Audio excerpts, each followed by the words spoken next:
Prezidentimiz ta'kidlagandek, rivojlanishning asosiy omillaridan biri yetuk salohiyatli kadrlar. Bugungi ko'rsatuvimiz qahramonlar ham ana shunday malakali kadrlar sifatida o'zining qizg'in ish faoliyatlari bilan mashg'ul. Hozirgi kunda O'zbekiston butun dunyo uchun ochildi. O'zbekistonda 2022-2026 yillarga strategiyasini qabul qilganmiz. Bu imkoniyatlar albatta ilgarilari bo'lmagan. Hammasi bugungi kun yoshlar uchun. Qancha oylik maoshingiz bugungi kun? 30 milliondan oshadi. Prezidentimiz aytganlaridek, bugungi renessansni poydevorini qo'yish bu bizning vazifamiz. Men xalqaro tajribani o'rganib, baribir O'zbekistonga qaytish niyatim bor. 26 yosh. Ko'pchilik bu yoshda hali o'z yo'lini qidiradi, ikkilanadi. Lekin bugungi ko'rsatuvimiz qahramonlari allaqachon nishonni aniq olgan. Maqsad va rejalar ro'yobi yo'lda ulkan yo'lga chiqib, boshqalarni ham ortidan ergashtirishga ulgurgan. Qashqadaryo vohasida katta bo'lgan Nuriddin Shermatov Toshkent davlat yuridik universiteti va Polshaning Gdansk universitetlarida bakalavr yo'nalishida tahsil olgan. AQShning Pensilvaniya oliygohida magistraturani bitirgan. Bugungi kunda huquqshunos, pedagog, mingga yaqin talabalarning ustozi. Doktorantura bosqichiga ham dunyoning top 100 taliga kiruvchi 4 ta universitetga qabul qilinganman. Bularning safida Boston universiteti, o'zim tahsil olgan Pensilvaniya davlat universiteti, Kaliforniya universiteti hamda Texas universitetlari bor. Prezidentimiz tomonidan ilgari surilgan bir tashabbus bor. O'sha mart oyida qabul qilingan farmonlar asosida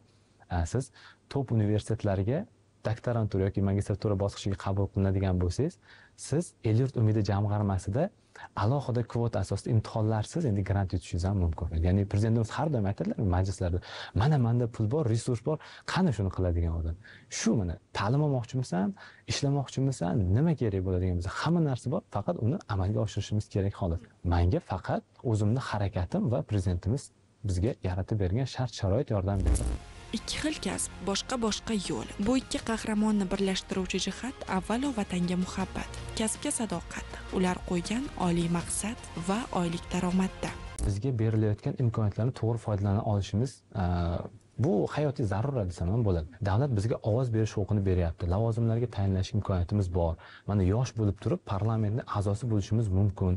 Ya'ni yoshlarning ovozini biz shu yoshlar parlamentda ko'rsatishimiz mumkin. Prezident shaxsan o'zi yoshlar bilan ko'rishyapti. Ya'ni bu ham siyosiy ehtiyojlarimizni qondirishdagi bitta vosita desak bo'ladi. Hamda o'sha mart oyida prezidentimiz tomonidan qabul qilingan farmonda ham endilikda faqatgina sport olimpiadalarida qatnashganlar emas, balkim ilm olimpiadalarida qatnashganlar uchun ham o'sha qo'shimcha to'lovlar masalasi ilgari surildi. Bunda siz deylik dunyoni o'sha yetakchi olimpiadalariga, fan olimpiadalarida o'rin oladigan bo'lsangiz, 1 milliardga yaqin pul mukofotlarini olishingiz mumkin. Mana shu narsalarning hammasi bugungi kun yoshlari uchun. Bugungi kun yoshlari o'sha renessansni poydevori sifatida ko'rilayotgan O'zbekiston yoshlari uchun qilib berilyapti. Bu narsadan foydalanmaslik bugungi shart-sharoit uvol qilish bilan teng. Hozirgi kunda O'zbekiston butun dunyo uchun ochildi. Natijada mana yuqorida qayd etib o'tdim, har yili yuzlab talabalarimiz dunyoning eng nufuzli oliy ta'lim muassasalarida o'qish imkoniyatiga ega bo'lyapti. Bu imkoniyatlar albatta ilgarilari bo'lmagan. Bu imkoniyatdan foydalanib, mana shunaqa yosh kadrlarimizni chet elli nufuzli oliy ta'lim muassasalarida o'qib, yana qaytib o'zimizni yurtimizda xuddi shu o'zlari kabi yetuk bir mutaxassislarni yetishtirishga qo'shayotgan hissalari yanada tobora kengayishini albatta tilab qolamiz. Bu bizga ertaga biron bir sohani rivojlantirish uchun mutaxassis qani deganda bevosita menimcha shu yoshlar ko'rsata olamiz, chunki aynan shu yoshlar ilmiy salohiyat uchun yetakchi kuch. Men aytishim mumkin, hattoki oddiy adabiyotlar o'qiyotganimizda boshqa, masalan, rus tillardagi adabiyotlardan ko'proq foydalanardik. Nafaqat o'zimiz o'zbek tilida adabiyot yetishmas edi. Aytyapman-ku, mana so'nggi yillarda 6 yil, 7 yil deb aytishimiz mumkin. Aniq bu imkoniyatlar biz uchun ochildi. Nufuzli oliy o'quv yurtlarida talabalarimizni ta'lim olishi uchun bu imkoniyat yaratib berilishi menimcha bizni kuch-qudratimizni, ilmiy salohiyatimizni yanada ortishiga juda katta hissa qo'shadi. O'zbekistonning qurilishida, bugungi renessans davrida faqatgina bir sohani mutaxassisi bo'lish, bir yo'nalish bo'yicha juda ham tor doiradagi bilimlarga ega bo'lish bu kamlik qilishini tushundim va ko'proq prezidentimizning aynan mana shu yangi O'zbekiston qurilishidagi amalga oshirilayotgan islohotlar, bu endi normativ-huquqiy hujjatlardagi ilgari surilayotgan tashabbuslarni tub mohiyatini tushunish uchun, mana shu yangi O'zbekistonda prezidentga kamarbasta yoshlardan bo'lish uchun, demak men iqtisodiy masalalarni, mulkiy munosabatlarni, ijtimoiy huquq masalalarini yaxshiroq tushunishim kerakligi, umuman davlatchilik tuzumini yaxshiroq tushunishim kerakligini anglagan holda Amerika Qo'shma Shtatlariga yoki o'sha Yevropaga borganimda fanlarni tanlashda asosan shartnomaviy munosabatlar, xalqaro arbitraj masalalar, iqtisodiy deylik kompleksdagi muammolarga huquqiy yechimlarni taklif qilish va mana shu 2030 strategiyamizda eng asosiy e'tiborlardan biri sun'iy intellekt masalasi. Mana shu sun'iy intellekt masalasi bo'yicha ham men o'zim mana shu yuridik universitetida faoliyatim davomida bir qator ilmiy maqolalar, xalqaro konferensiyalar, tezislar chop etishga va yaqinda mana aynan raqamli obyektlarga aloqador bo'lgan o'zim monografiyamni ham chop etishga muvaffaq bo'ldim. Yurtboshimizning joriy yilning 14-fevral kuni o'tkazilgan yoshlar bilan muloqot mamlakat taraqqiyotining yangi bosqichida yoshlar siyosatiga berilayotgan e'tiborning yaqqol namunasidir. Bugun o'g'il-qizlarga berilayotgan imkoniyatlar ko'lami kundan kunga kengayib bormoqda. Yurtimizda amalga oshirilayotgan izchil islohotlar hech birimizni befarq qoldirmaydi. Hozir kunda O'zbekistonning jahonga yuz tutishi, jahon standartlari darajasida o'ylaydigan, fikrlaydigan, tahlil qila oladigan mutaxassislarga bo'lgan talabni yanada kuchaytirib yuboryapti. Biznesning rivojlanishi, iqtisodning rivojlanishi zarur yetuk mutaxassislar potensiali talab qilinadi. Nuriddin ham bugun har jabhada faol bo'lishga intilayotgan yoshlardan. Prezidentimiz tomonidan ilgari surilayotgan yoshlarga oid davlat siyosati dasturi doirasida va o'sha har bir yilga biz nom beryapmiz-ku, mana shu yillarga nom berish jarayonida ham biz yoshlarni alohida subyekt sifatida e'tirof etib, ularni aynan o'sha yilga bag'ishlangan davlat dasturlari doirasida o'rnini yana ham oshirish, islohotlarga daxldorlik hissini uyg'otish uchun qilinayotgan ishlarda ham men o'zimni har doim ko'rib kelganman. Men universitetga topshirgan paytimda aynan o'sha tabaqalashtirilgan shartnoma turi joriy etilishi, ya'ni xalq tilimizda shu super kontrakt deb mashhur bo'lib turgan. Men ham aynan mana shu yaratilgan sharoitdan foydalangan yoshlardan hisoblanaman. 2017-yillarda bu tashabbus ilgari surilib, dastlab joriy qilingan va men 2018-yilda aynan mana shu imtiyozdan foydalanib turib kirgan talabalardan biri hisoblanaman. Aynan o'sha yillar davomida O'zbekistonni rivojlantirishning 5 ta ustuvor yo'nalishi, ya'ni o'sha 2017-2021-yillarga bag'ishlangan strategiyamiz qabul qilindi va qo'shimchasiga yana 5 ta muhim tashabbus ilgari surildi prezidentimiz tomonidan. Va mana shu 5 ta muhim tashabbus doirasida men barcha ma'naviy ma'rifiy tadbirlarda, tanlovlarda ishtirok etishga musharraf bo'ldim. Yilning eng yaxshi yosh huquqshunosi degan nomga ham sazovor bo'lganman. U bakalavrda tahsil olish yillarida eng ilg'or tashabbuskor talabalar safida bo'lishga intilgan. 4-kurslik davrlarimizda prezidentimiz tomonidan yuridik ta'limni va fanni rivojlantirish, uni chora-tadbirlari to'g'risidagi bir farmonlar qabul qilingan va unda yuridik universitetiga aloqador bo'lgan bir qator masalalar ilgari surilgan. O'shalarning safida shaxsan o'zimga daxldor bo'lgan qismi dunyoning yetakchi universitetlari bilan qo'shma ta'lim dasturlarini, double degree deydi, ya'ni ikkitalik diplom dasturlarini ilgari surish masalasi ham topshirilgan edi. Hamkorlik masalalari bo'yicha birinchilar qatorida Toshkent davlat yuridik universitetining eng faoli, o'sha yilning eng yaxshi yosh huquqshunosi sifatida 4-kursni bir semestrda men o'sha dunyoning top 1000taligiga kiruvchi Gdansk universiteti, Polsha davlatida joylashgan, u yerga borib Yevropa huquqiga aloqador bo'lgan bir qator fanlarni o'qib kelishga ham musharraf bo'lganman va bunga aloqador bo'lgan barcha xarajatlarimizni universitet tomonidan aynan o'sha prezidentimizning farmonlarini kelib chiqqan holatda qoplab berdi.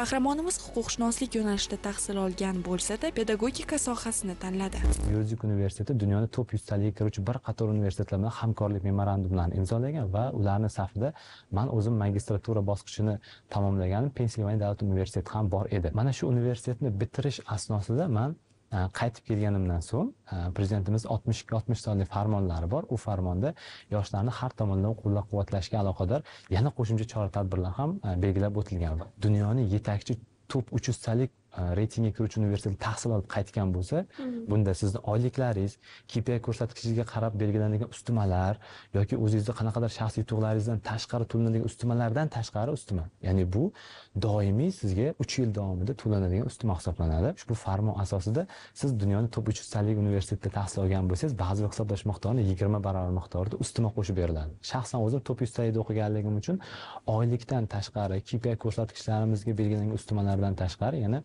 ba'zi hisoblash miqdorini 40 barobar miqdorida ustuma olaman. Bu bugungi kundagi ba'zi hisoblash miqdorimiz 375 ming so'mni tashkil etyapti. Bu 1-iyul sanasidan oshadi. Bu degani menga to'lanadigan ustumalar ham doimiy ravishda oshib boradi. E'tiborlisi endi u ham o'z ustozlari safida ilmiy mahoratini, tajribasini o'g'il-qizlarga ulashmoqda. Har yili mana aynan bizni universitetni misolida oladigan bo'lsak, yuzlab talabalarimiz turli xil dasturlar doirasida dunyoni yetakchi universitetlarida tahsil olib qaytishyapti. Qaytib kelib yana o'zimizni yurtimiz uchun bebaho bo'lgan bilimlarni, xalqaro darajadagi o'sha ko'nikmalarni O'zbekistonning kelajagi uchun sarflashi mumkin bo'lgan albatta bilimni berishyapti. Nurdinjonni faoliyatiga e'tibor qaratadigan bo'lsak, talabalik paytidan boshlab ilmga chanqoqligi, aynan atroflardagi talabalarga befarq emasligi bilan albatta ajralib turgan. Hozirgi kunda mana o'sha ustoz shogird munosabatlarini davom ettirib, yondashuvlarni yangicha bir nuqtai nazardan talqin etib yetkazib berib kelayotgan yoshlardan biri. Nuriddin Toshkent davlat yuridik universitetida talabalarga 3 ta tilda dars beradi. Davlatlarning maxsus guruhlar tashkil etilgan. Mana shu guruhlar uchun men ingliz tilida va oddiy talabalarimiz uchun bu akademik almashinuv dasturi doirasida Qozog'istondan, Belorussiyadan, Rossiyadan kelgan bo'lishi mumkin yoki boshqa qanaqadir o'sha slavyan tiliga yaqin bo'lgan davlatlardan keladigan bo'lsa, ularga rus tilida, o'zimiz mahalliy talabalarga esa o'zbek tilida dars o'taman. Va bugungi kunda umumiy talabalarimiz soni 1000 ga yaqinlashib qoldi. Mana shu 2 yillik faoliyat davomida xalqaro tanlovlarda ham bizning talabalarimiz mana shu 2 yil davomida 2 nafar talabam, birlari Tailanddagi, ikkinchisi Hindistonda bo'lib o'tgan mana shu tanlovlarda qatnashishdi, o'rin olishdi va bu ham albatta bizga qo'shimcha stimul beradi. Ya'ni faoliyatimizda faqat biz emas, balki o'sha qo'shimcha yana yoshlarimiz ham, tengdoshlarimiz ham o'rin olishyapti, nimalargadir erishyapti. Demak, bizni qilayotgan harakatlarimiz ham bekor ketmayotgan ekan, besamara emas ekan. Qancha oylik maoshingiz bugungi kunda? Hozir 30 dan oshadi. 30 milliondan oshadi. Ilm bepoyon yo'l. Unga kirgan insonning esa ortga qaytgisi kelmaydi. Shu boisdan ham bugungi qahramonlarimiz goh u yo'nalishda, goh bu yo'nalishda o'z imkoniyatlarini sinab ko'rishdan aslo charchamaydi. Bugungi kunda pedagogik faoliyatingizdan tashqari yana qanday ishlar bilan mashg'ulsiz? Bugungi kunda pedagogik faoliyatimizdan tashqari jamoatchilik asosida O'zbekiston Respublikasi Qonunchilik palatasi huzuridagi Yoshlar parlamentining ham a'zosi va qo'shimchasiga yoshlarning huquqiy savodxonligi va vatanparvarlik ruhida tarbiyalash masalalar qo'mitasi raisi hisoblanaman. Prezidentimiz tomonidan ilgari surilyapti, berilayotgan tashabbus, taklif, topshiriqlarda biz ham o'zimizni daxldorligimizni his qilish orqali bugungi kunda korrupsiyaga qarshi kurashish bo'yicha yoki sud huquqi tizimlarini bir isloh qilish bo'yicha amalga oshirilayotgan ishlarda, tashabbuslarda o'zimizning o'rnimizga ega bo'lish maqsad qilingan. Prezidentimizning 71-sonli farmonlarida ham 32-bandda bevosita yoshlar parlamenti korrupsiyaga qarshi kurashishda joylarga chiqib monitoringda ham ishtirok etishlari belgilab o'tilgan. Ya'ni bu degani biz ham rasmiy maqomga ega bo'lmasdan turib, ma'lum bir reglament va nizom asosida faoliyat yuritib, prezidentimizning farmonlari asosida endi chiqib joylarda monitoringlarni olib borishimiz mumkin. Uning o'zi ta'kidlagandek, eng oliy maqsadi xorijning eng yaxshi tajribalarini o'rganish va uni yurtimizda qo'llashdir. Prezidentimiz aytganlaridek, bugungi renessansni poydevorini qo'yish bu bizning vazifamiz va bundan keyingi O'zbekistonning kelajagi ham bevosita aynan mana shu poydevorning mustahkamligiga bog'liq. Biz qilayotgan ishlarimizni asl maqsadi, asl ma'nosi ham aynan shunday, ya'ni poydevorimiz mustahkam bo'lsin. Siz ilmiy salohiyatingizni ko'rsating, siz hamma taklif tashabbusingizni ko'rsating, menga taklif sifatida bering va men sizga mana shu imkoniyatlarni yaratib beray degan bir bizga signalni berib kelyaptilar. Endi biz mana shu prezidentimizning bugungi yoshlarga oid davlat siyosati dasturlari doirasida amalga oshirayotgan islohotlarda kamarbasta bo'lishimiz uchun, yangi O'zbekistonni qurishimiz uchun albatta doimiy ravishda ilmiy salohiyatimizni oshirib borishimiz va bunga mutanosib ravishda mana shu erishayotgan o'zimiz yutuqlarimizni, takliflarimizni real hayotga implementatsiya qilishdan iborat. Ularning eng yaxshi tajribalarini o'zimizga olib kelib prezidentimizga taklif bilan chiqish. Hamda mana shu doktorantura dasturiga qabul qilish jarayonida suhbatlar amalga oshirganimizda mening u yerdagi ilmiy rahbarim ular tomonidan assistentlikka ham hozir taklif bilan chiqib turishdi. Ya'ni keyinchalik ham pedagogik ilmiy faoliyating davom ettirish niyating bo'lsa, menga yordamchi bo'l va balkim 3 yilda, 5 yilda o'rnimga professor bo'larsan degan taklif bo'ldi, lekin men oldindan aytdim. Ya'ni men xalqaro tajribani o'rganib, baribir O'zbekistonga qaytish niyatim bor. Chunki u yerdagi imkoniyat, u yerdagi sharoit, u yerdagi moliyaviy masalalardan bu yerda hech qanday kamchilik yo'q. Shuning uchun ota-onam, yaqinlarim va bugun prezidentimiz, vatandoshlarimiz oldida aytadigan bo'lsak, o'zimizni mahallamizda, o'zimizga tanish insonlar bilan yashash va mana shu vatanda o'zimizni hissamizni qo'shib bir yetuk kadr sifatida, davlat xizmatchisi sifatida faoliyatimni davom ettirish niyatim bor. Kelgusi dasturlarimiz orqali ham mana shunday faol, tashabbuskor, jamiyatda barchamiz uchun o'rnak bo'la oladigan, o'z sohasining professionaliga aylanayotgan yoshlarimizning boy tajribasini, muvaffaqiyat sirlarini sizlarga ham ulashishga harakat qilamiz.